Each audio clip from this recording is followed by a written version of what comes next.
नमस्कार दर्शकों लॉकडाउन को कौन भूल सकता है। अपने पूरे जीवन काल में लॉकडाउन को तो शायद ही कोई भूल पाएगा।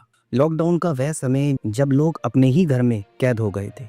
अगर बाहर से सामान भी लेने जाना पड़ता था तो बड़ी सारी परेशानियों का सामना करना पड़ता था।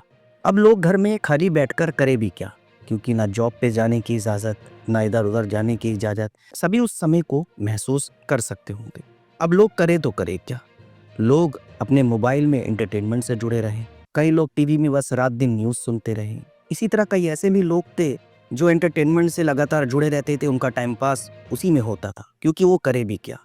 उसी दौरान अलग अलग ओटीटी प्लेटफॉर्म पर तरह तरह के कंटेंट आए, जिसकी कहानियों ने ऑडियंस को बांधे रखा।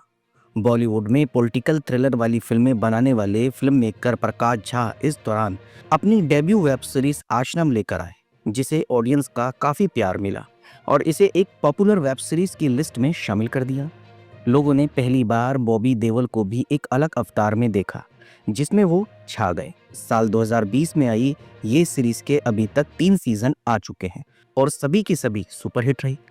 सीरीज के हर एक किरदार को अपनी कहानी और मकसद है, जिसे वो पूरा करते नजर आते हैं। पिछले सीजन में दिखाया गया था कि बॉबी देओल के किरदार बाबा निराला ने परमिंदर उर्फ पम्मी पहलवान का गलत फायदा उठाया था।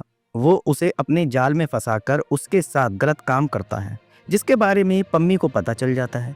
वो बाबा का सच दुनिया के सामने लाने की कोशिश करती है, लेकिन भगवान कहे जाने वाले बाबा निराला बच निकलते हैं। अब इस सीरीज के तीसरे सीजन का दूसरा पार्ट रिलीज हो चुका है, जिसमें पम्मी और बाबा की लड़ाई को दिखाया गया है। पिछले पार्ट में पम्मी को कोर्ट द्वारा जेल भेज दिया जाता है।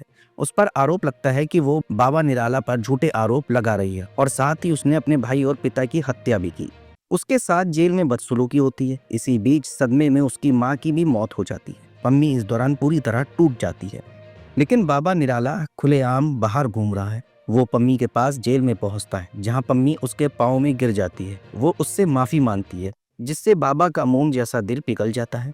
निराला बाबा उर्फ मोंटी पम्मी को जेल से छुड़ाने की बात करता है, जिससे बोपा स्वामी भड़क जाता है और मोंटी को चेतावनी देता है। पम्मी बाबा के आश्रम में आ जाती है, जहां वो अपना बदला हुआ रूप अपनी भाभी बबीता लोचन के सामने दिखाती है। वो उसे समझाने की कोशिश करती है, लेकिन पम्मी बाबा की भक्ति में लीन होने का नाटक करती रहती है। इसी बीच वो बोपा स्वामी को भी अपने जाल में फंसा लेती है। वो उसे अपने करीब आने देती है, जिसे देखकर निराला बाबा भड़क जाता है और भोपा स्वामी का शुद्धिकरण करवा देता है। इस अपमान से भोपा काफी नाराज हो जाता है और बदले की आग में मोंटी के खिलाफ हो जाता है। अब क्या, भोपा स्वामी पम्मी के साथ मिलकर निराला बाबा के सच को सामने लाता है और आगे क्या क्या होता है ये आपको सीरीज में देखने से पता लगेगा। जब सीरीज रिलीज हुई तब इसकी खास बात थी इसकी कहानी और प्रेजेंटेशन। जिस तरह से प्रकाश झा ने अपनी सीरीज में भव्य सेट्स और एक विशाल आस्था की दुनिया बनाई थी, उसे देखकर हर कोई इम्प्रेस हो गया था। जिस तरह उन्होंने आस्था के नाम पर ढोंग और छल कपट का कॉन्सेप्ट लोगों के सामने पेश किया, वो तारीफ काबिल था। लेकिन सीरीज जैसे जैसे आगे बढ़ती रही, इसकी रफ्तार धीमी होती गई।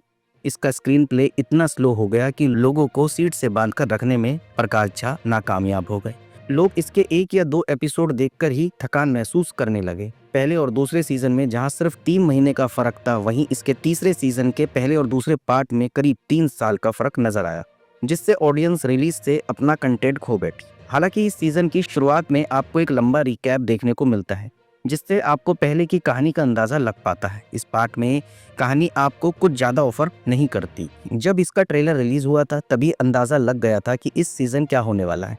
इस बार केवल 5 एपिसोड हैं और सभी लगभग 30 से 45 मिनट के आसपास के हैं, लेकिन कभी कभी आपको ये भी बहुत ज्यादा लगने लगते हैं। एपिसोड के दौरान कई सारे सीन्स इतने लंबे हैं कि आप सोचने पर मजबूर हो जाएंगे, ये खत्म आखिर कब होएगा। हालांकि अंत में आश्रम की कहानी को एक सही मोड़ पर खत्म किया गया, जिसे देखकर आपका मन खुश हो सकता है।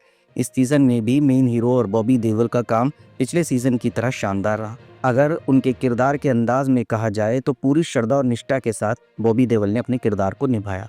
वो जब भी स्क्रीन पर सामने आएंगे आपको निराश नहीं करेंगे। जिस तरह का उनका किरदार दिखाया गया है, बॉबी ने अपने आप को ठीक उस किरदार में ढाला भी है।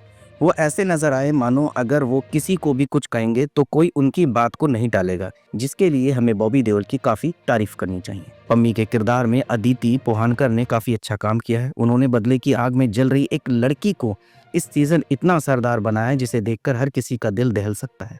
उनकी एक्टिंग कमाल है और वो सही समय पर सही एक्सप्रेशन भी देती नजर आती हैं।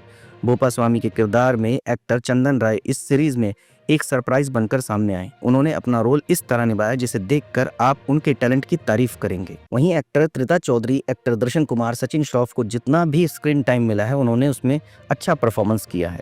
अंत में मैं यही कहूंगा, अगर आप इस सीरीज के फैन हैं तो आप इस सीरीज को देख सकते हैं।